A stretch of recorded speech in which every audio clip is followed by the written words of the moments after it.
o unos conceptos básicos utilizados en la evaluación de la calidad de la información geográfica, seguido de una aplicación que ha realizado sobre control posicional, con un ejemplo de estándares los estándares más comunes que son utilizados para la evaluación de la calidad, pero específicamente del elemento exactitud posicional.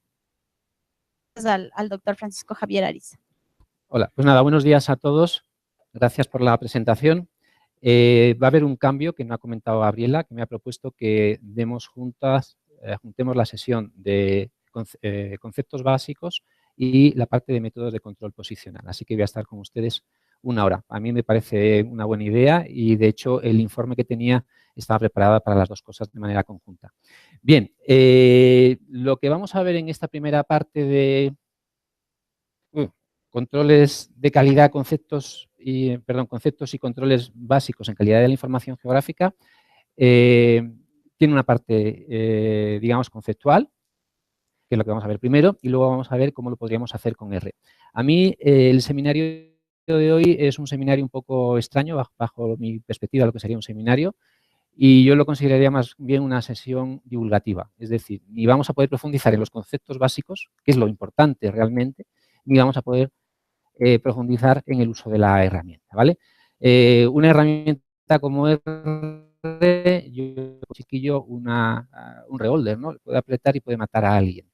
¿Qué es lo que quiero decir? Que está muy bien la tecnología, está muy bien poder hacer un informe de una manera ágil, rápida y que podamos intercambiar, subir a la red, etcétera, pero ese informe no me vale para nada si realmente lo que son los conceptos estadísticos que tenemos que aplicar no los tenemos claros. ¿De acuerdo? Por lo tanto, por favor, no tengan mucha prisa en aprender software estadístico, sino tengan prisa en aprender estadística. Bien, me voy a sentar porque si no voy a estar todo el rato aquí agachándome. Con respecto al índice de la presentación, bueno, pues yo voy a hablar un poquito de estimación y control, aclarar unas ideas sobre los errores y sobre hipótesis estadísticas básicas que se suelen considerar en calidad y en concreto en calidad de la información geográfica. Vamos a ver. Lo primero que quiero distinguir es que a la hora de trabajar con calidad normalmente hacemos dos operaciones importantes. Una es la operación de estimar y otra es la operación, digamos que de controlar. ¿Qué es la estimación? La estimación es determinar un parámetro con una gran fiabilidad, o por lo menos con una fiabilidad que yo sepa la que es, controlando, por lo tanto, digamos que la precisión de la estimación.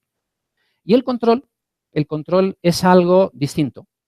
Es decir, la estimación me permite conocer un valor, una cualidad de la población, pues la altura de las personas o el peso o el error posicional, y el control lo que me permite decidir es si acepto o rechazo, si se cumple o no una condición determinada. ¿Vale? Por lo tanto, son dos paradigmas totalmente distintos que tienen exigencias distintas con respecto a los tamaños de muestra y que se manejan de manera distinta. Bien, estimación significa lo que acabo de decir, el deseo de conocer algo de una manera fiable. La estimación está relacionada en los temas de calidad, pues justamente con, digamos, el conocimiento de la situación actual.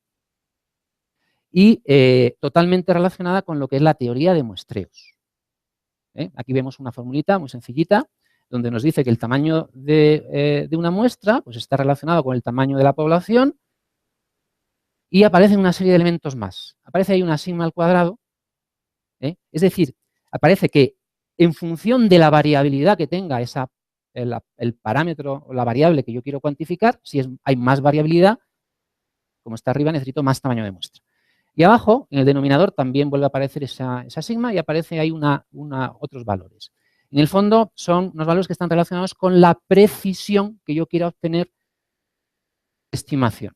Por lo tanto, cuanto más preciso quiera ser, como eso va abajo y además son valores pequeñitos, pues al final tendré un tamaño de muestra mucho más grande. ¿Vale? Por lo tanto, idea, estimar, determinar el valor de un parámetro con una precisión determinada, necesitamos un tamaño de muestra, el tamaño de muestra depende de la variabilidad que hay en la población y depende de la precisión que yo quiera tener en esa estimación y normalmente esto deberían ser tamaños de muestra, digamos que medianos o grandes. Bien, ¿qué significa el control? Pues el control significa hacer un juicio. Pues está ahí lo del mazo. Significa hacer un juicio. Es decir, finalmente tomar una decisión si se cumple o no una condición determinada. Y lo importante de este juicio es que es como en los juicios de las Cortes, ¿no? En principio, se presume la inocencia. ¿Qué es lo que quiere decir? Que tenemos que demostrar que es culpable. Eso significa que cuando nosotros planteamos un contraste, los controles se basan en contrastes de hipótesis, tenemos una hipótesis nula, se está cumpliendo, y tenemos los datos, nos tienen que demostrar que no se cumple. Esa es la manera en la que la que lo hacemos. Podríamos hacerlo al revés, pero en la estadística, digamos que es el proceso que está asumido. Bien, en la estimación normalmente al final tenemos un parámetro y un parámetro que en función de cómo se haya estimado tendrá un nivel de confianza. Es lo que vemos aquí, la típica distribución gaussiana, y vemos pues a la izquierda dos colas. Si hemos hecho con una significación de alfa y esto es simétrico, nos interesa realmente que sea igual, ni menor ni mayor, pues estaríamos trabajando con esas dos colas. Y eso nos daría el intervalo donde nosotros consideramos que está ese valor que acabamos de estimar. Bien, podemos estimar un valor medio, podemos estimar una desviación, podemos estimar una proporción, podemos estimar muchas cosas. La idea funciona exactamente igual. Si la función no es simétrica, pues tendremos que tener nuestro cuidado a la hora de trabajar con ella. Bien, el control, decía, el control es plantear una hipótesis y demostrar que no se cumple. Y entonces aquí aparece, pues tenemos cuatro posibles situaciones. La situación de que realmente se cumple la hipótesis y decimos que se cumple, lo cual es fantástico. Tenemos la situación que la hipótesis realmente se cumple, pero nosotros con los datos no somos capaces de decirlo, por lo tanto tenemos un error. Sería el riesgo del usuario, el error de tipo 1. Tenemos que los datos realmente no cumplan la hipótesis y nosotros digamos que no se cumple la hipótesis, lo cual no hay tampoco error y decimos que son malos, o los datos son malos y nosotros los tomamos como buenos, que sería la otra situación. Bueno, aquí aparece también el valor de alfa, de significación, que se le da al test, y también aparece la idea de potencia del test. Importante, en los contrastes, el nivel de alfa está fijo. Y el alfa, yo puedo hacer un contraste con 3, con 4, con 5, con 6 elementos. Es decir, que realmente para hacer un control se necesita poca cantidad de información.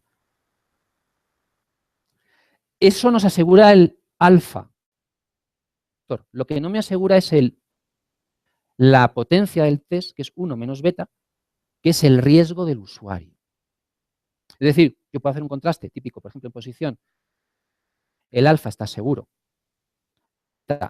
Ese ya normalmente no está controlado, tendríamos que hacer ciertas cosas. Entonces, si yo quiero realmente darle mucha potencia al contraste, utilizaré tamaños de muestra muy grandes, grandes rechazos. Por lo tanto, otra idea importante, en los controles excesivos nos llevan a rechazar. Capaces de discriminar muy pequeñas diferencias en el comportamiento real del parámetro con respecto a la hipótesis. Idea de importantes de error. Todos sabemos lo que es un error, yo no voy a incidir en ello, pero sí tenemos que tener claro lo que son errores groseros, que son equivocaciones, lo que son errores sistemáticos, lo que son errores aleatorios. Mucha gente confunde los atípicos con errores. Quitarán del análisis, pero se tienen que dejar en el informe. Los atípicos son señales que nos dan los datos de que ocurren cosas. Tengamos mucho cuidado con los atípicos y no los quitemos nunca de los informes. Busquémosle la explicación que tengan. Bueno, los errores groseros no deben de estar. Pues los mecánicos, el software que los introduzca o lo que sea. ¿Qué tenemos que tener? Mecanismos para eliminarlos. ¿Cómo? Pues en la industria se habla de sistemas Poka-Yoke y con los datos podemos hacer algo parecido. Los errores sistemáticos, bueno, pueden existir. Aquí tenemos una regla de 1 metro que le falta 1 centímetro. Pues indudablemente todo se ha medido mal. Bien, estos errores existen y les encontramos una causa, y lo importante es que les encontremos una causa, es decir, le podemos asignar una causa, se eliminan y no hay ningún tipo de problema. Digamos que si vamos a hacer un análisis de datos, los groseros hay que quitarlos, los sistemáticos hay que detectarlos. Y luego viene la componente aleatoria. Y la componente aleatoria es la que es ella. Y depende justamente de los métodos de captura que se hayan utilizado. Y por lo tanto, y es un, digamos, donde toda la parte azarosa pues, se queda recogida. Bien, otra idea importante, distinguir entre exactitud, la definición de exactitud con precisión. Y eso no es correcto. Hay una definición que nos da la BIN y que nos da también ISO, la 35341, que nos dice que la exactitud es precisión, veracidad. La trueness es sesgo y la precisión es la componente de variabilidad, es decir, la que está relacionada con los errores aleatorios. Indudablemente es que la precisión sea lo mayor posible, es decir, que haya poca variabilidad y que no exista sesgo. Bien, ¿qué es lo que hacemos normalmente en estadística y en todo lo que es control de calidad en la industria de la información geográfica? Pues lo que hacemos es que la componente de precisión se mediante un modelo que es un modelo paramétrico y que es, en concreto, pues normalmente pues significa que sustituimos el conjunto de datos por un parámetro, que es el valor medio, que vamos a querer que sea nulo, y por una desviación, que es lo que nos da la idea de variabilidad. Fundamental. Sí, hay más hipótesis, que son que los datos sean aleatorios, que los datos sean normales, como acabamos de decir, que los datos sean no correlados y que los datos, el comportamiento variacional cuando tengo varias componentes, por ejemplo, la X, la Y y la Z, es que los datos no exista heterocedasticidad, es decir, que la variabilidad de las desviaciones, la componente variacional, sea la misma. Bueno, ¿qué es la aleatoriedad? Pues la aleatoriedad es que los datos vienen pues, de un proceso aleatorio. ¿Sean aleatorios? Sí, porque si los datos no son aleatorios, quiere decir que alguien puede haber hecho cocina con los datos. Yo le he dicho a alguien que me levante una captura GPS y él ha encontrado que había un problema, los ha retocado y me los da. Pues bueno, si yo chequeo y me encuentro que los datos no son aleatorios, me puede llevar a eso. También se utiliza, por ejemplo, para los temas de votaciones, para saber si alguien ha hecho pucherazos, cambiando votos en algunos sitios. Entonces, es importante la aleatoriedad. Normalmente, si nadie mete mano, los datos nuestros son aleatorios. ¿Cómo se contrastan? Pues con un test de hipótesis, es decir, con un contraste. Lo que hemos dicho, una hipótesis nula, los datos son aleatorios, hipótesis alternativa, los datos no son aleatorios. Hay distintos tests para hacer esto. Uno de los más utilizados es lo que se llaman test de rachas, y aquí está el test de Wall. Dice, oye, considera paquetes de signos de valores y esos paquetes pues tienen que seguir una distribución. Tienen un estadístico y existen unas funciones que si cargamos el paquete adecuado en R, pues las podemos aplicar. Por ejemplo, run.test, le metemos los datos, le decimos qué alternativa queremos utilizar, el parámetro de tolerancia y bueno, y él al final nos va a dar un p-valor. Ahora hablaremos después del p-valor. Los atípicos hemos dicho que hay que quitarlos de los informes, perdón, quitarlos de los análisis si usamos una estadística basada en la estadística normal. Si usamos estadística robusta, los atípicos podrían estar sin ningún tipo de problema. Lo importante de los atípicos es que si estoy haciendo análisis convencional con una hipótesis de normalidad, van a modificar los datos, los resultados, el valor de la media, el valor de la desviación, y entonces no voy a tener una buena estimación. Por eso hay que eliminarlos de ese proceso. ¿De acuerdo? Lo importante de los atípicos es que nos dan señales de que realmente nosotros no tenemos un proceso puro, sino tenemos una mixtura de procesos. Y por eso lo importante es atender a esos atípicos. Muy bajos, y me interesan valores bajos, me pueden decir dónde puedo mirar para encontrar una idea de mejora. Y si yo tengo atípicos que son valores muy grandes, esos atípicos me pueden decir dónde están ocurriendo cosas en mi método que me da una variabilidad que no es la que yo quiero. Por lo tanto, estamos hablando de que los atípicos normalmente vienen de mixturas de distribuciones. Bien, ¿se pueden controlar los atípicos o se pueden determinar? Sí. Hay un gráfico típico que es el gráfico este que se denomina box plots o de box whisker, caja y bigotes, que bueno, pues establecen el valor medio de la mediana, unas distancias intercuantílicas y todo lo que esté por encima de estas rayitas de aquí o por abajo son valores atípicos. O si vemos una representación de un ploteo, pues aquel dato que no está con el grupo, pues digamos que es un valor atípico. Hay incluso normas ISO que nos dicen, nos ofrecen distintos procedimientos para quitar los atípicos.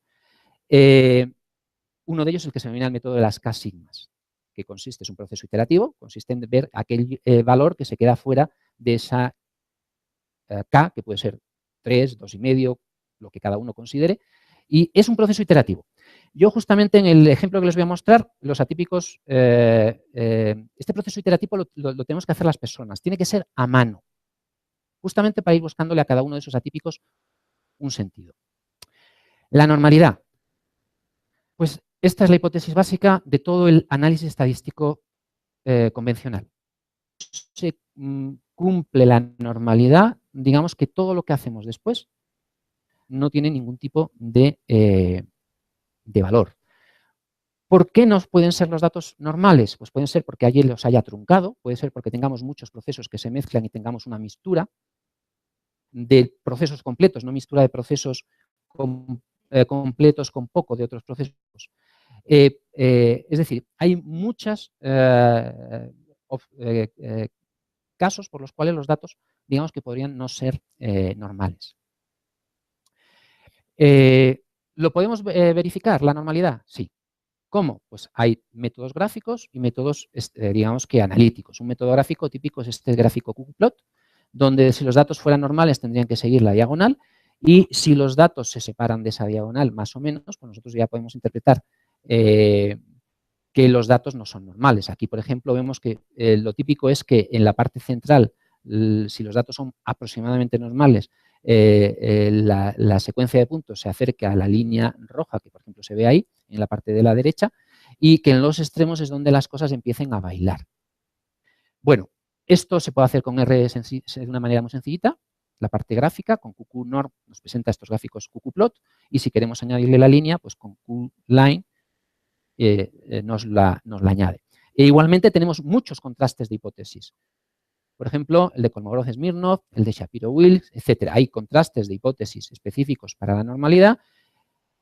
Esos contrastes que digamos que son no paramétricos, que son muy interesantes, como el de Kolmogorov-Smirnov, que nos pueden ayudar para determinar adherencia de datos a cualquier distribución paramétrica o incluso no paramétrica que tengan esos datos. Ahora veremos algún resultado. Otra cuestión importante, la correlación. La idea básica en todo análisis estadístico es que los datos son incorrelados. ¿Sí? ¿Qué es lo que ocurre? Pues que toda la formulación matemática que se está aplicando, pues no vale, porque todos sabemos que, bueno, si la ley de la propagación de las varianzas, si los datos no son correlados, tendrían que aparecer toda la influencia de los cruces, es decir, las covarianzas. Pues, ¿qué serían unos datos no correlados? Pues esta distribución de aquí central, que es una dispersión, digamos, pues típica de echar los dardos a la diana, pues una nube homogénea, distribuida, isotrópica en todas las dimensiones del espacio que estemos considerando. Una dimensión, dos dimensiones. Y aquí vemos pues distintos casos de correlación. Bueno, estamos hablando de correlación, normalmente correlación lineal. Entonces, problema, si nuestros datos son correlados y los metemos en el análisis, como los análisis normalmente consideran que son incorrelados y no introducen las covarianzas, los resultados no son adecuados. ¿Vale? Tan sencillo como esto. ¿Podríamos introducir la correlación? Sí. Por lo tanto, la correlación se puede introducir analíticamente en la formulación y ya dejaría de ser un problema. La estaríamos considerando. El problema es la no consideración dentro del estudio analítico de los datos. Bien, ¿se puede medir la correlación? Sí, la podemos ver gráficamente, la podemos determinar unos otros, pues en los coeficientes de Pearson, el de Spearman, el de Kendall, etcétera, y eso nos va a decir si nuestros datos tienen o no tienen correlación. En R, pues la función core o con core test y diciéndole qué alternativas queremos aplicar, pues funcionaría. Homocedasticidad. ¿Qué significa homocedasticidad? Significa que no se comporten igual la variabilidad en la componente X, la componente Y y la componente Z. Típicamente nosotros siempre hemos separado la planimetría de la altimetría porque la Z tenía una variabilidad distinta, una precisión distinta de la que tenía la planimetría. Pero dentro de la planimetría también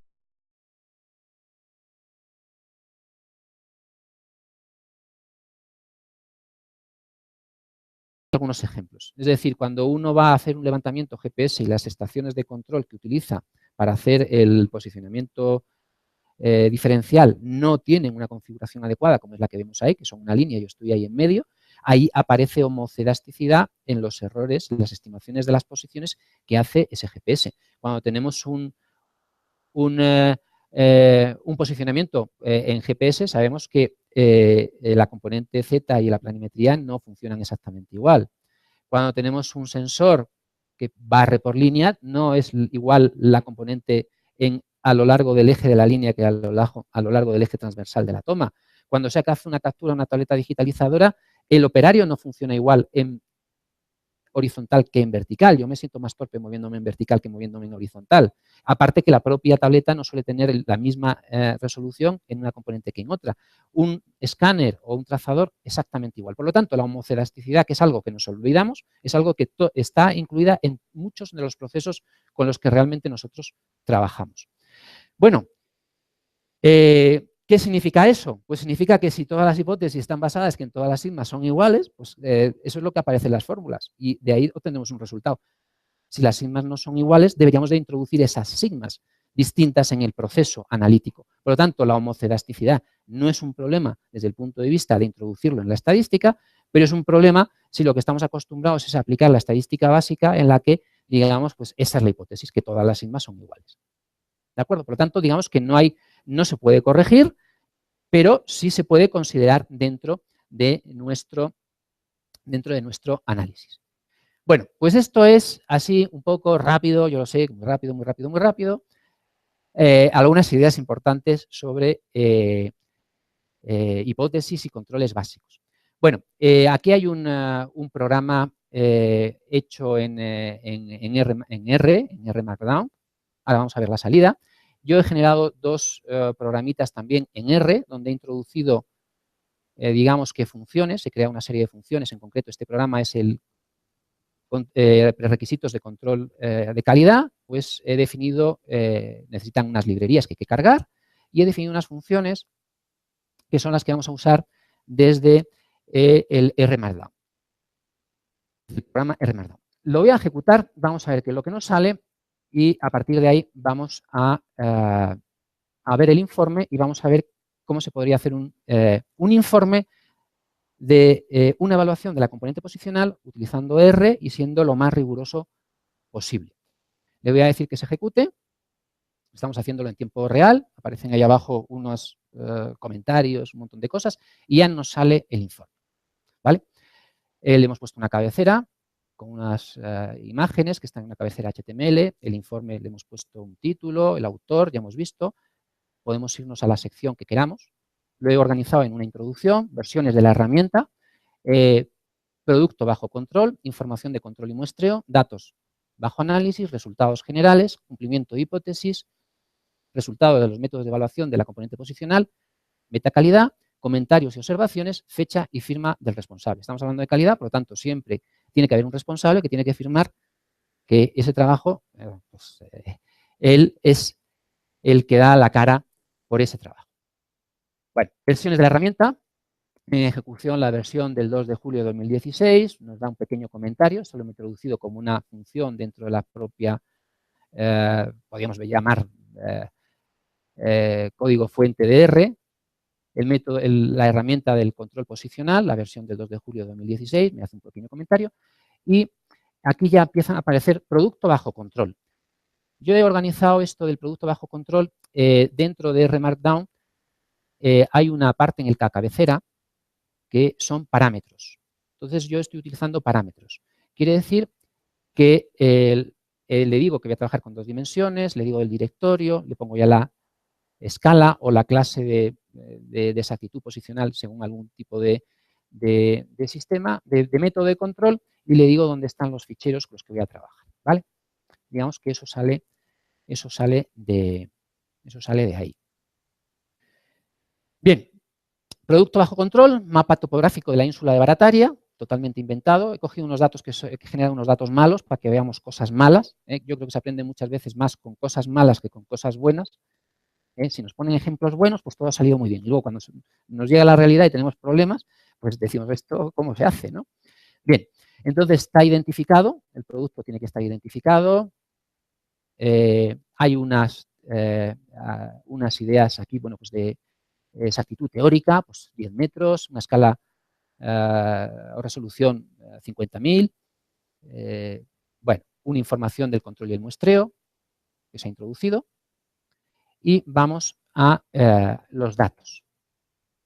Los datos bajo análisis están en ese fichero, nos saca los datos son punto, tipo de punto, la posición X, GPS y GPS en coordenadas UTM, X mapa y mapa, es decir, referencia y producto a controlar. Y nos presenta los datos. Nos da unas estadísticas iniciales. Esto, pues, si nosotros nos vamos a nuestro código de R Markdown y podríamos ir siguiéndolo por aquí,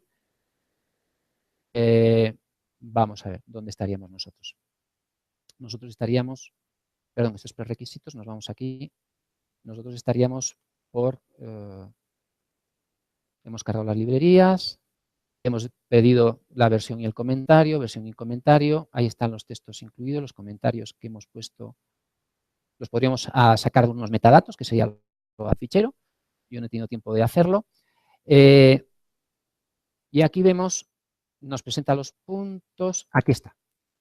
Nos da las estadísticas básicas. Y describe by le decimos un grupo que nos lo agrupe y entonces nos da ya estadísticas agrupadas por tipo de elemento. Acerado, edificación de otro tipo, intersección de ejes, etcétera. Es decir, que podemos sacar muchos datos de una manera muy rápida utilizando funciones que nos ofrece el sistema y ya saber pues, que en una categoría tengo unos valores más altos, en otras categorías tengo otros valores más bajos.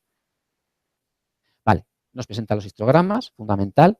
Vemos que estos histogramas, bueno, no son normales, se parecen un poco. Aquí hay una cosa rara, que son estos valores que se van hacia afuera, por lo tanto, digamos que ya estamos viendo que va a haber un comportamiento atípico. Podríamos haberle dicho al histograma que nos presentara la curva de la normal encima para verlo. Otra parte muy interesante es que veamos la posición de esos puntos para saber si cumplen o no con un criterio de distribución espacial. Podríamos aplicar incluso alguna herramienta propia de análisis a ver si me sale la palabra. Bueno, de análisis espacial en R, donde nos puede decir si la distribución es homogénea o no en el espacio. Ver los vectores, esto es importante, ver los vectores de error. Aquí vemos, bueno, se ven que hay algunos que son bastante grandes, que parece que van todos en una dirección, en fin, se ven cosas interesantes. Un análisis circular, que no nos cuesta nada, es llamar a la librería circular, cargarla. Aquí están los ploteos, aquí le decimos que nos pinte las flechas, los arrows. Estamos escalando para que no se nos vayan de madre. Esto podríamos hacerlo inteligente, de tal manera que en función del error máximo, etcétera, las flechas se escalen y que nos salga, en fin, todas las virguerías que uno quiera. Y aquí estamos llamando al plot circular, le damos los datos a un objeto de tipo datos circ, que es tan sencillo como darle nuestros datos en X y Y y hacerle una transformación, que sería esta que aparece aquí, circular atan2, la componente Y y la componente X. Bueno, nos lo dibuja sin ningún tipo de problema. Bueno, aquí vemos HTML, un salto de línea, una línea en el tal. Aquí vemos las cabeceras que nos ha comentado Javier, de nivel 2 o de nivel 3, y empezamos con la aleatoriedad. Tenemos el test de aleatoriedad. Nosotros llamamos al fichero, que lo hemos cargado como una fuente de código, y de esa fuente de código llamamos a la función control quality of hypothesis, randomness, le pasamos los datos. Pues si yo me voy a mi fichero, aquí está, el fichero de código, pues aquí estaba la creación de los histogramos y aquí tenemos el randomness. Lo hemos creado como una función y llamamos al runs.test y le paso la componente X de los datos y lo imprimo y llamo al run test, le paso la componente 2 de los datos, que es la Y, y lo imprimo. Y esto lo estamos viendo, si nos vamos por aquí, ya estamos entrando en la parte de cumplimiento de hipótesis. El primer cumplimiento de hipótesis es la aleatoriedad de los datos. Si alguien me ha metido mano, y si ha metido mano, ya todo lo demás me da igual. Por lo tanto, no haría ningún análisis. De acuerdo, pues esa es lo que estamos viendo aquí, que nos dice la función run.test de, esto está en la librería run.test, que es la librería de test de aleatoriedad, de rachas, mejor dicho. Pues, a ver, ¿dónde estamos? Normalidad, outliers, aquí, aleatoriedad. ¿Vale? Hacemos un print, lo que queremos que salga, y le mandamos el resultado. Y es lo que estábamos viendo en este caso de aquí. Vale. ¿Qué nos sale aquí? Pues aquí nos dice que los errores, la componente 1, que yo sé que es la X, me da un valor de un estadístico, me dice el número de rachas totales, perdón, el número de rachas N1 19, N2 19, 28 datos. Estaba pensando en otros datos y ahora ya sí. Vale. Nos dice el número de rachas que hay totales, el número de rachas de valores positivos y el número de rachas de valores negativos y nos da un p-valor. Antiguamente, la estadística, lo que nosotros hacíamos era entrar en tablas, en las tablas de las distribuciones y buscar ahí los valores. Los programas no funcionan así. Los programas normalmente nos dan lo que se llama un p.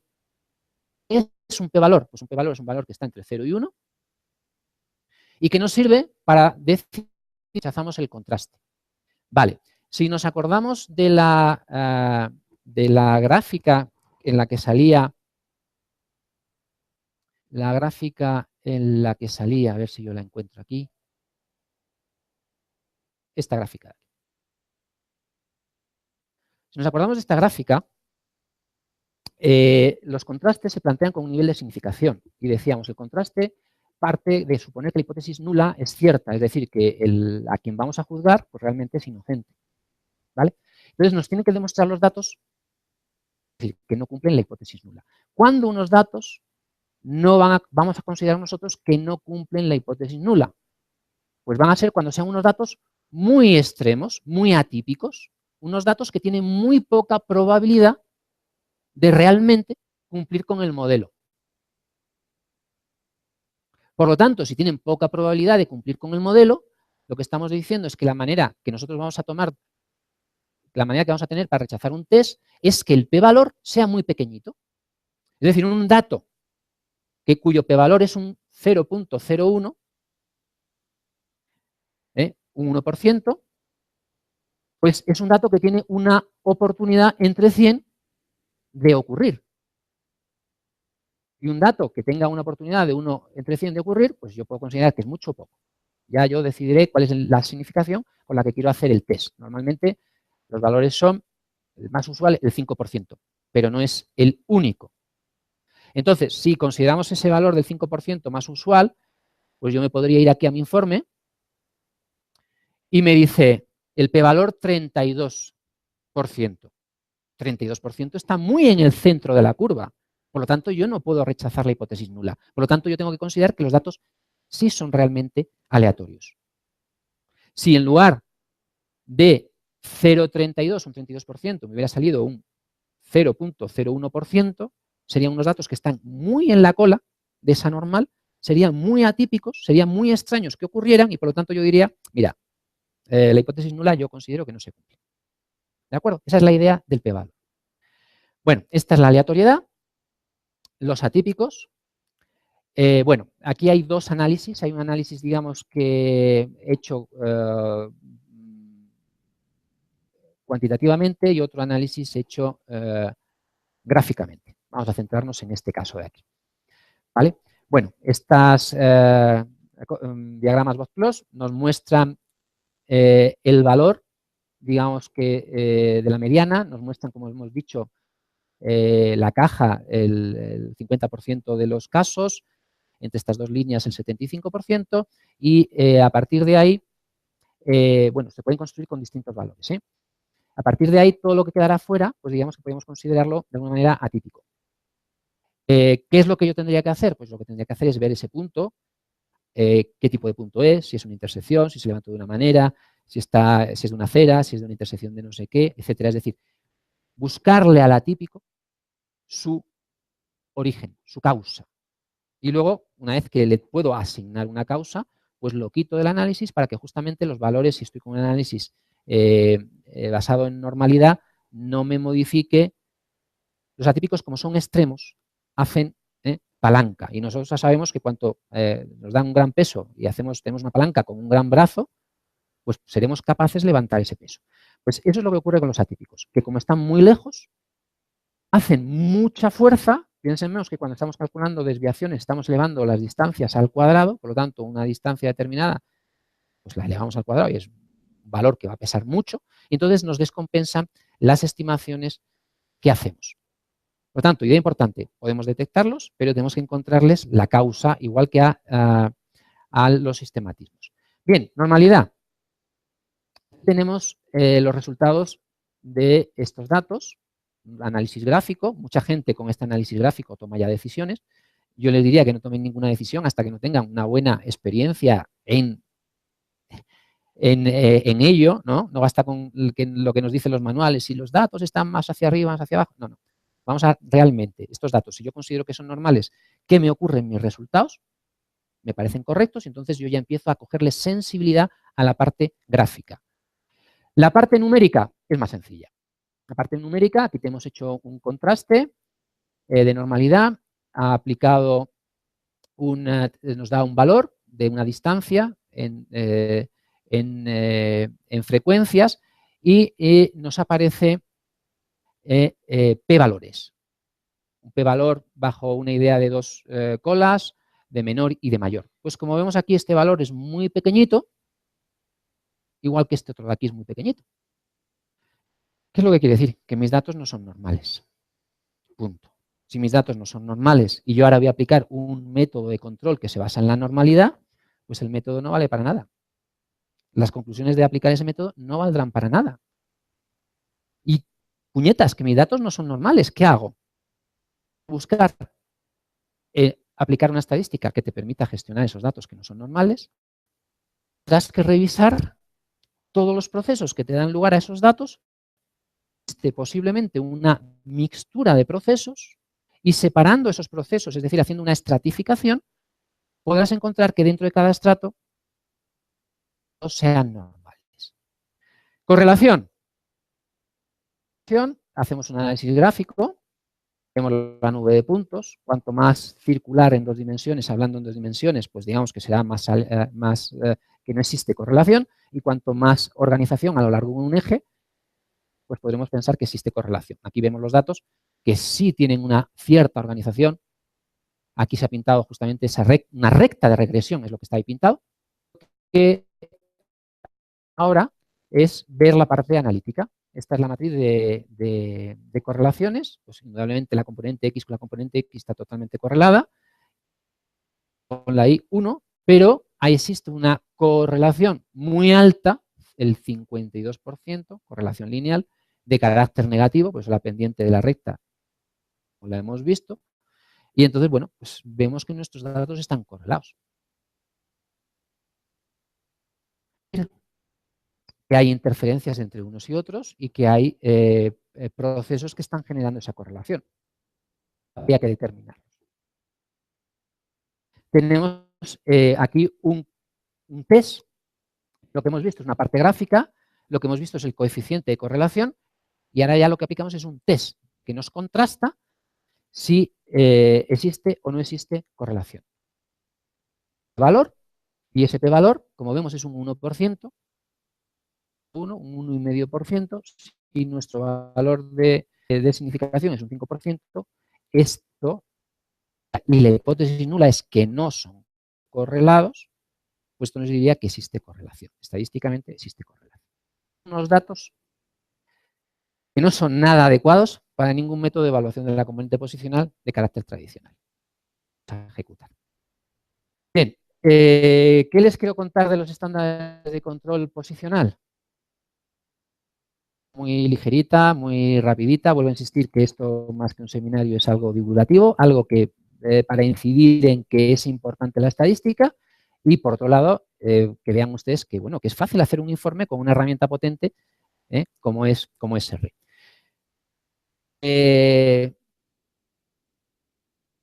Hay prerequisitos a la hora de aplicar los métodos de control posicional. Deberíamos hablar de evaluación y dentro de la evaluación aquellos que hagan estimación del parámetro y control aquellos que hagan control. Pues control posicional y metemos todo en la misma bolsa. Igual que hablamos de precisión y deberíamos de hablar de... Y si no existe sesgo, pues la precisión será la exactitud. Bueno, cartográficos, hay unos prerequisitos en los trabajos de control y hay unos prerequisitos estadísticos. Los prerequisitos estadísticos los acabamos de ver hace un momentito. Vamos a dar dos pinceladas sobre los otros dos prerequisitos. Cartográficos. Pues básicamente la idea es que las coordenadas que vamos a utilizar para determinar los errores, los dos conjuntos de datos, la referencia y el producto, pues tienen que estar en el mismo sistema. Y alguien puede decir, esto es perogrullo. Bueno, pues hay mucha gente que se equivoca. ¿Vale? Las cosas. Prerequisitos sobre los trabajos de control. Tienen que ser independientes. ¿Para qué? Para que no exista correlación. Para que no tengan, porque al final todo trabajo tiene algo de sesgo, no tengan el mismo sesgo. Porque si tenemos el mismo sesgo, no podemos ser capaces de detectar el sesgo. Por lo tanto, estaríamos metiendo dentro de nuestros datos sesgo de una manera oculta. Por lo tanto, tienen que ser independientes, para que no tengamos sesgo y no tengamos correlación. Bueno, pues lo que normalmente dicen es al menos 3 veces. ¿Necesariamente tiene que ser al menos 3 veces? No. Hay gente que en función de si es menos o más exacto el trabajo de control, meten unos coeficientes de ponderación. Por lo tanto, yo podría estar controlando con un trabajo que sea de la misma mala o buena calidad que el producto y entonces simplemente habría una formulación sobre eso. ¿Qué ventaja tiene trabajar con que sea menos 3 veces o 5 veces o 10 veces como hay normas que nos piden? Pues la ventaja es que la influencia del trabajo de control sobre la estimación se hace nula. Aquí vemos, con este ejemplito muy sencillito, en el fondo, cuando yo hago una estimación, si los procesos son independientes, puedo aplicar esta formulita que me dice ponlos de manera directa, sin meter para nada las correlaciones, y tendríamos el producto y el trabajo de control. Bueno, pues si el trabajo de control es al menos 3 veces, pues yo veo que la cantidad de error que me introduce la propia incertidumbre del trabajo de control está en el orden de un 5%. Eso es lo importante. Si yo me voy a nivel de 5 veces, la exactitud en los trabajos de control 5 veces, que estaríamos aquí en esta tablita de aquí en el 0.20, con respecto al otro, pues estaríamos en el orden de, me introducen un error en la estimación del orden de un 2%.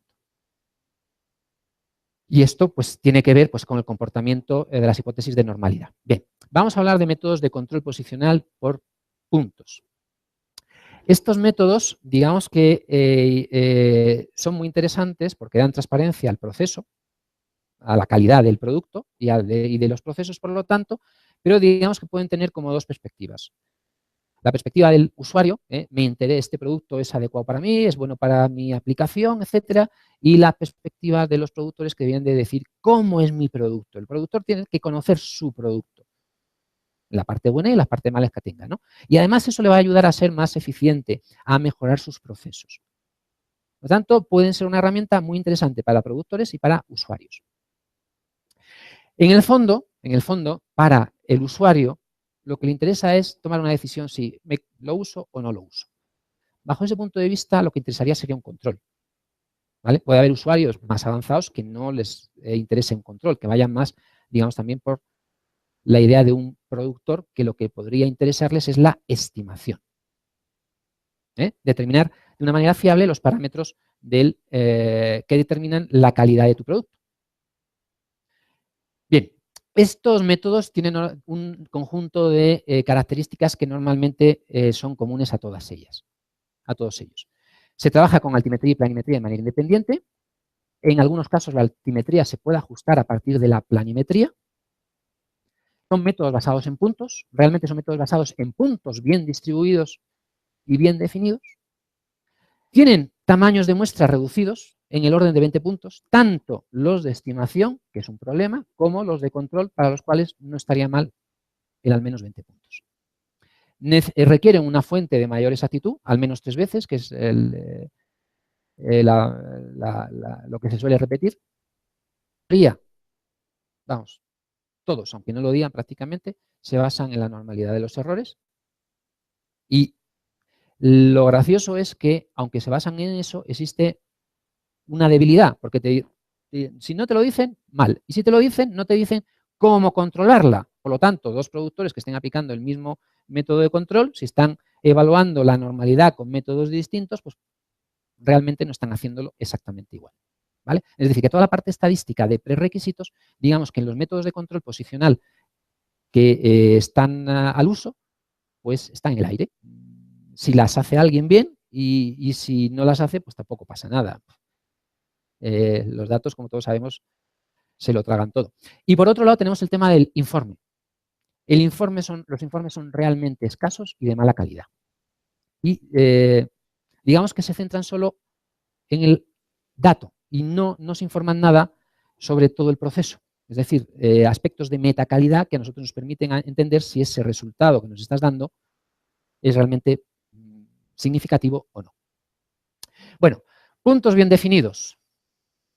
Es una limitación porque los controles tradicionales se hacen por puntos porque la topografía y la geodesia tradicional se basaba en puntos. Y los GPS cogen puntos, pero en el fondo un GPS lo podemos considerar como un sistema, antes hemos visto una tableta digitalizadora, pues un GPS es que puedo digitalizar sobre la tableta que es la Tierra. Y entonces tengo una secuencia de puntos. Y entonces, y existe ya mucha información de trazas, por lo tanto, digamos que los métodos de controlar solo puntos no son, bajo mi punto de vista, lo único que deberíamos aplicar. Deberíamos aplicar también métodos de control de trazas, porque hay gente que hace navegación. Y para la navegación, el control por puntos no me sirve.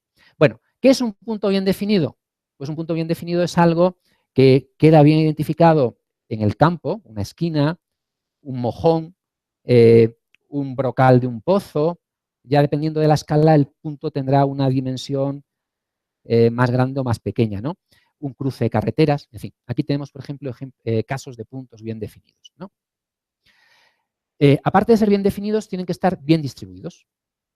Existen pocas recomendaciones sobre ella. La mayor parte de la gente trabaja sobre esta que aparece aquí, que dice, bueno, al menos si estamos hablando de una zona rectangular, que al menos en cada cuadrante haya un 20% de la muestra de esos puntos. Y normalmente si quiero controlar un elemento lineal, estoy haciendo una obra de ingeniería lineal, una carretera, una canal o un tren, pues esto no tiene sentido. Lo que yo quiero hacer es coser mi infraestructura.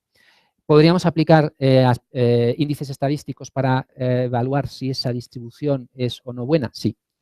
Todavía no se ha hecho y la verdad que sería una cosa graciosa que hacer. Al menos 20 puntos. Vale. Importante, la idea que quiero transmitir. 20 puntos para control puede estar muy bien. 20 puntos para estimación. Posiblemente lo que yo estime no tenga una significación grande, tendrá un intervalo de confianza muy amplio y entonces realmente no estamos hablando de una estimación fina. Hay, por ejemplo, el método de la SPRS del año pasado, pues ya incluye que en función del tamaño del proyecto, pues el tamaño de muestra cambie. Nosotros hicimos en su momento un análisis, por ejemplo, del NSSDA, que ahora lo comentaremos un poquito, que hace estimación y realmente con 20 puntos los niveles, la variabilidad de la estimación era muy grande. Teníamos que irnos a más de 100 puntos para tener acotada la precisión de esa estimación. Bueno, y la fuente de mayor exactitud, pues al menos 3 veces, y aquí lo más usual pues, es ir a campo y hacer un levantamiento GNSS pues, con el método que se requiera para la escala. Bien, los prerequisitos, ya hemos dicho el tema de la normalidad, que realmente no se cumple, lo cual es distinta de todo lo que tenemos. Y luego viene el informe.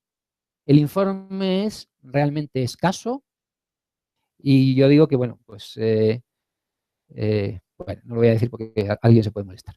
En fin, aquí nos dice que este conjunto de datos ha sido probado y nos dice un valor y punto. No tenemos nada más. ¿Vale? Bien. Vamos a pasar a comentar algunos de ellos. El EMAS es un método tradicional de los años 40.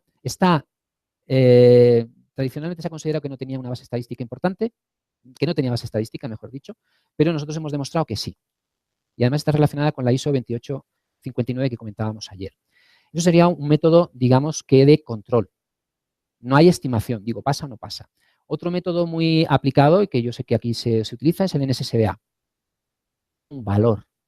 Por lo tanto, esto es un método de estimación. Y además sabemos que el NSSBA nos informa de ese valor y nos deja en manos del usuario que decida si ese es adecuado o no. Tenemos otro método muy interesante que es el Standard 2215. Aquí, por ejemplo, exigen 160 puntos por hoja. Es decir, ellos sí saben que para hacer una estimación fina se necesita una gran cantidad de puntos. ¿De acuerdo? Entonces, hay muchísimos métodos, algunos de ellos nosotros los tenemos ya analizados y publicados, y bueno, yo les animo a que busquen esas referencias. Bueno, vamos a pasar a la parte aplicada, porque si no se me está yendo el tiempo de la mano. A ver algo. A ver, ¿dónde tengo que entrar yo ahora? Tengo que entrar aquí. Aquí, está aquí. Bien, hemos hecho nuestro análisis de hipótesis básicas. ¿Qué hacemos ahora? Pues ahora lo que hacemos es aplicar los métodos. Y aquí, ¿qué es lo que vamos a ver? Pues cada uno de ellos nos va a dar su sentencia, ya sea estimativa o sea de acepto o rechazo. Por ejemplo, el N+ nos dice que pasa el N+. O el E+ nos dice que no hay no hay sesgo en X, no hay sesgo en Y, la desviación está bajo control, por lo tanto, pasa. Entonces, ¿qué hacen realmente estos métodos? Primero, para que funcionen, o para que los podamos aplicar, debemos de establecer solución. Segundo, esa escala o resolución hay que convertirla a la escala o resolución nominal de cuando se creó ese estándar. ¿Vale? Porque, por ejemplo, el N+ está pensado en productos analógicos y nos habla de un 30avo pulgada en función de que las escalas sean mayores de 20.000 o menores de...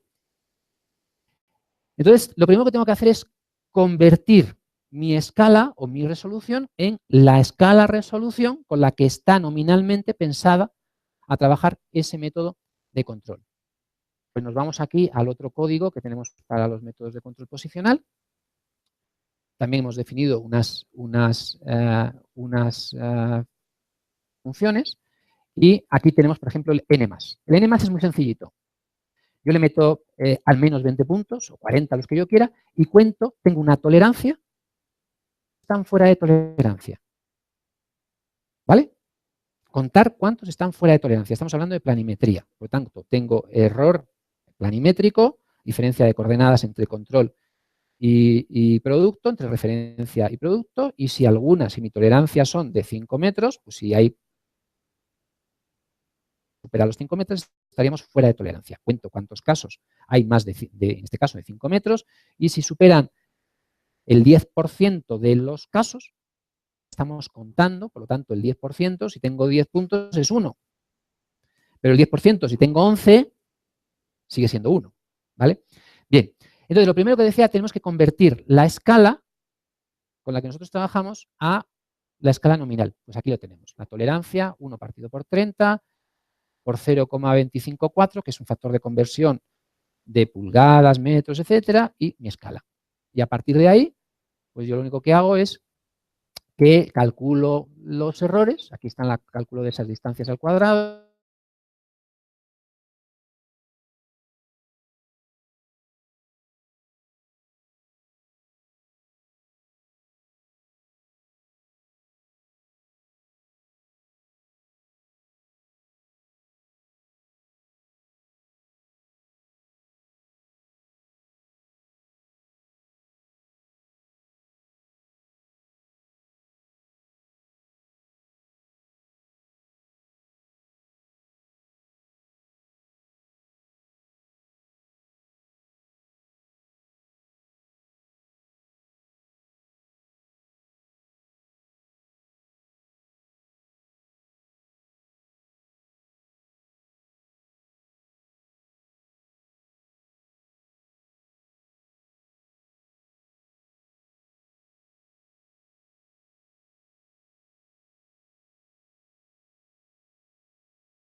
Vale, mejor. Eso de que acabe pronto me gusta.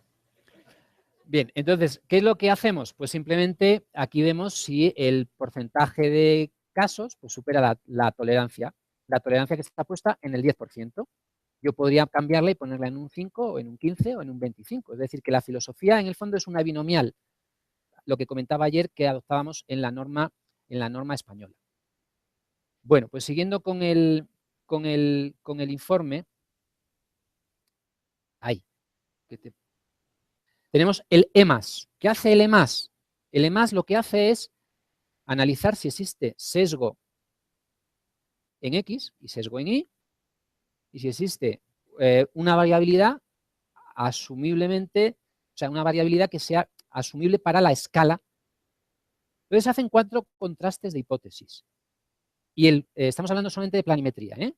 Y si se cumplen los 4 contrastes de hipótesis, entonces decimos que se cumple el EMAS. Por ejemplo, este es un método muy adecuado para un productor, para conocer realmente sus datos. Esos datos realmente son normales. Es decir, si los datos no son normales, los datos son LIDAR, como sabemos que no son normales en todos los casos, pues esto no sería adecuado. Podríamos plantear un contraste bajo datos de ese tipo.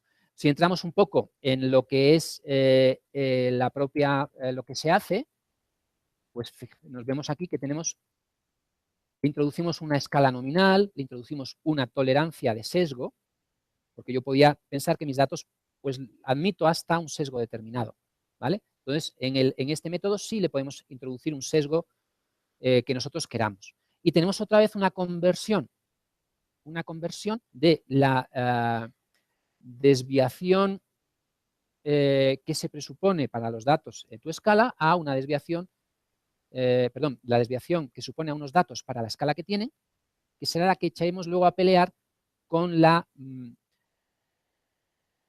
desviación calculada para los datos. Y ahí lo que se plantea, para el sesgo, un test de una t de Student, y para la desviación, un test de una G cuadrado, donde lo que tenemos es justamente un cociente de desviaciones. Si el cociente es 1, es que se parecen mucho. Si es menor que 1, es que mis datos son mejores pidiendo en el contraste. Y si el cociente es más de 1, es que mis datos tienen más variabilidad.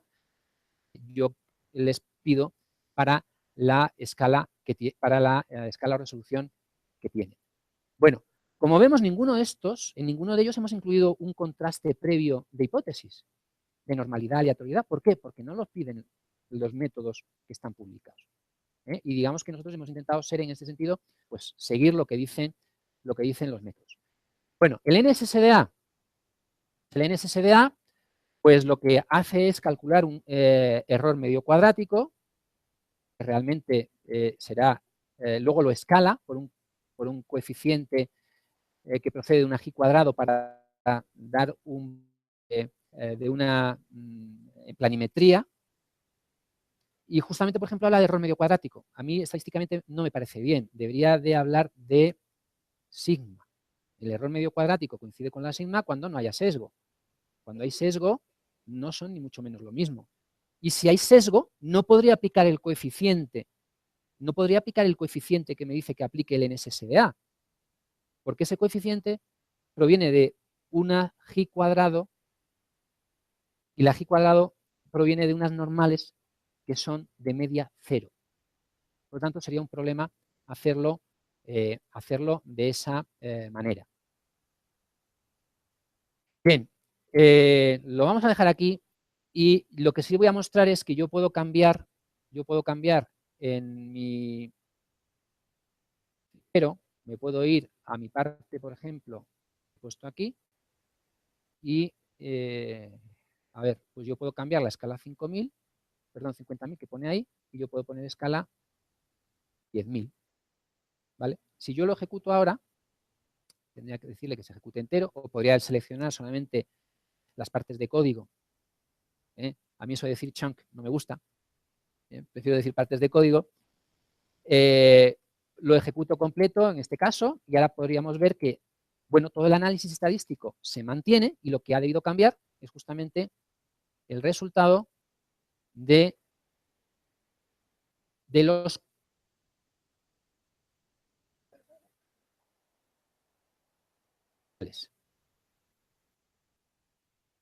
Bueno, pues me deja por mentiroso. ¿Vale? Tal vez no se ha actualizado, pues no lo sé, a lo mejor no se ha actualizado. Hace falta que se cierre ese, ¿vale? No, yo creo que no hace falta que se cierre el HTML. Bueno, hemos puesto 10.000. Vamos aquí, voy a hacer aquí una prueba, voy a poner aquí 200.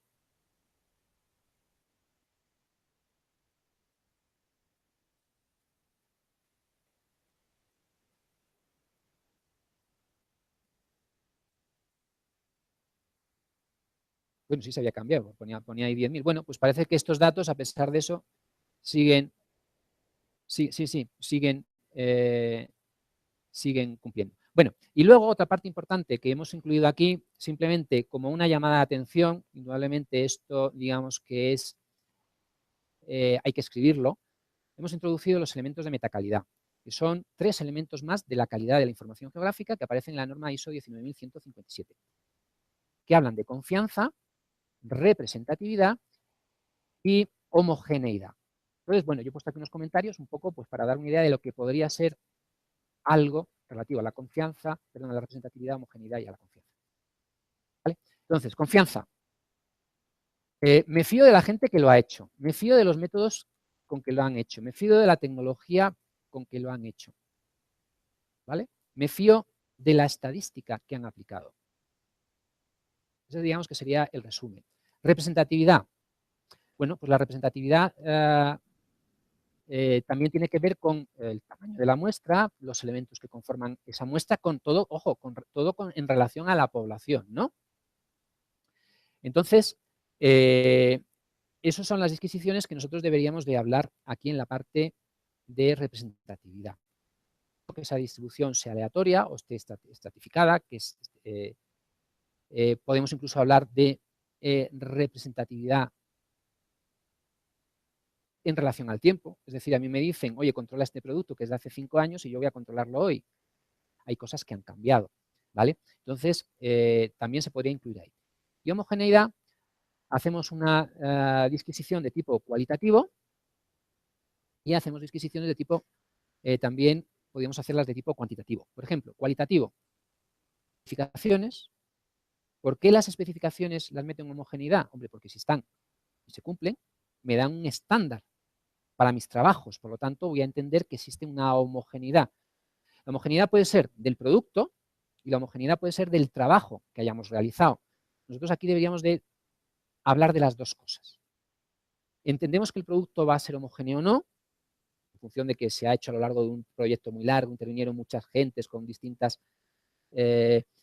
tecnologías en cada momento, en cuyo caso el proyecto no es homogéneo, y también una homogeneidad del control. El control lo ha realizado una única gente con únicos métodos, unas fechas muy acotadas, de una manera muy rápida, etcétera, etcétera. ¿Vale? Todo eso influiría en la homogeneidad que podíamos tener en los resultados. Bueno, finalmente he incluido aquí también la parte de comentarios y observaciones, donde deberíamos de incluir todo lo que nosotros consideremos relevante y, como decía, también una parte de fecha y firma de responsable. Bueno, pues vuelvo a insistir que la idea es que se vayan a casa con la idea de que hay que estudiar estadística, ¿vale? Y que si se la han aprendido, luego pueden usar estas herramientas que les vendrán muy bien. Muchísimas gracias.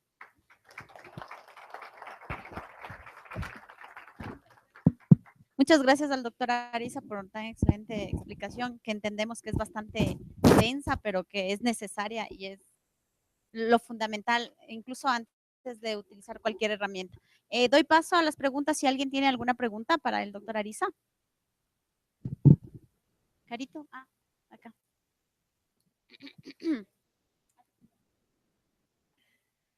Buenos días, doctor. Nuestra pregunta iba orientada al hecho de que nosotros hacemos de este momento una fiscalización en 2 fases. La primera fase consiste en medir la posición, en determinar estadísticamente si la posición es adecuada. Y la segunda fase en evaluar si la completitud, consistencia lógica y exactitud temática son las correctas. La pregunta es, ¿se puede mezclar estas 2 fases en una fiscalización, en un control de calidad? tanto la fase de evaluación como la de cualificación? La pregunta es muy buena. No sé si la contestación se la espera o no. Pero la cuestión es la siguiente. A ver, si yo tengo una herramienta como la que presenté ayer, la norma española, en la que hablamos de nivel de calidad aceptable y hablamos de defectuoso posicional, yo podría controlar la posición con cualquier otro tipo de atributo que vaya por la línea del conteo. Por lo tanto, yo podría hacer controles que incluyan posición, compleción, etcétera, bajo la perspectiva de un control de conteo. Otra teoría es posible. La otra cuestión es que habrá que desarrollar cómo hacerlo, cómo ponderarlo, cómo etcétera, etcétera, ¿vale? Pero conceptualmente es posible. Hemos convertido a la posición en una variable de conteo, por lo tanto, podemos introducirla con las demás variables de conteo. Y yo podría, por ejemplo, aplicar la norma 2859.1 evaluando posición, compleción y tema de manera conjunta. Vamos a mezclarlas, no, yo las controlo de manera conjunta, no las mezclo. Otra cosa que se podría hacer es contabilizar,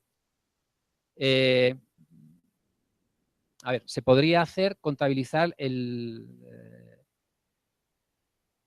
número de defectuosos, no el número de defectos, sino el número de defectuosos. Es decir, yo podría decir en mi producto, los defectuosos son aquellos que tienen algo mal en compleción, en tema o en posición, y entonces, bajo la idea de defectuoso, aplicar un único control.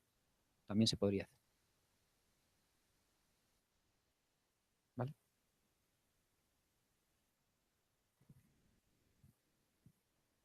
De cualquier manera, yo lo que les animaría a cualquiera que tenga estas inquietudes es que antes de lanzarse a hacerlo, lo posible es hagan una investigación.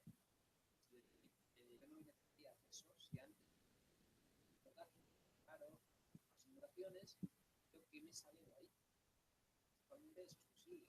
Para hacerlo ya directamente, sin tener ningún tipo de conocimiento de qué es lo que va a resultar y qué problemas voy a tener, yo no lo veo bien. Es decir, hay que contar con un equipo de investigación que nos haga, nos prepare ese trabajo. ¿Tenemos esa idea? Pues vamos a estudiarla, si realmente va a funcionar o cómo va a funcionar. ¿Vale? Listo. Doctor, ¿sería válido en una primera etapa, volviendo al ejemplo que acaba de poner Carito, sería válido en una primera etapa de control de exactitud posicional hacer una estimación del producto y luego en una segunda etapa hacer un control? ¿Eso sería válido?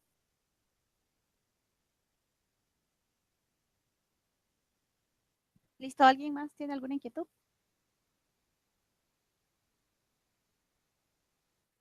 Bueno, muchas gracias al doctor Ariza. Un aplauso, por favor, para él. Finalmente, quiero agradecerles a ustedes. Vamos a dar por terminado este día de jornadas. Entendemos que ha sido una jornada bastante intensa porque, como ustedes saben, este tema es bastante complejo, es bastante denso, pero también es cierto que el profesor Ariza ha hecho un gran esfuerzo por poder resumir los conceptos básicos para iniciar temas de evaluación. Yo les animo a que, como decía el doctor Ariza, haya un espacio de investigación. Les animo a que empiecen a investigar en temas de calidad, en temas de uso de herramientas de código abierto. Y nada, agradecerles y contarles que las presentaciones, tanto del día de ayer como el día de hoy, estarán disponibles en el blog del proyecto, que está disponible para todo el mundo, que es público, y la página que se encuentra en el servidor de la Universidad de Jaén, con la que contamos con el apoyo. Como ustedes están inscritos en estas dos jornadas, se les va a enviar un correo donde se les va a indicar dónde van a estar disponibles. Como ustedes saben, tenemos ponentes internacionales y bueno, todo este proceso nos durará hasta el día lunes, donde ya tendremos toda la información de todas las ponencias y todo. Agradecerles de manera especial a los ponentes internacionales que se han dado lugar en este día y agradecerles por este espíritu colaborativo que han tenido, porque entiendo, y sobre todo al profesor Ariza, porque hoy ha sido un día bastante complejo. A todos están invitados a ser partícipes de este proyecto, que el objetivo que tenemos es que tenga continuidad, es decir, que no se quede solo la investigación, sino que continúe adelante y contamos con la participación de ustedes a través de las redes sociales, a través del IPGH y también, bueno, agradecerle a la gente que está online porque durante estos 2 días nos han acompañado y contarles a ustedes también que esta información estará disponible en la página web, tanto de la Universidad de Jaén como en la universidad, tanto como del Instituto IPGH. Nada más y muchas gracias por participar dentro de estas 2 jornadas.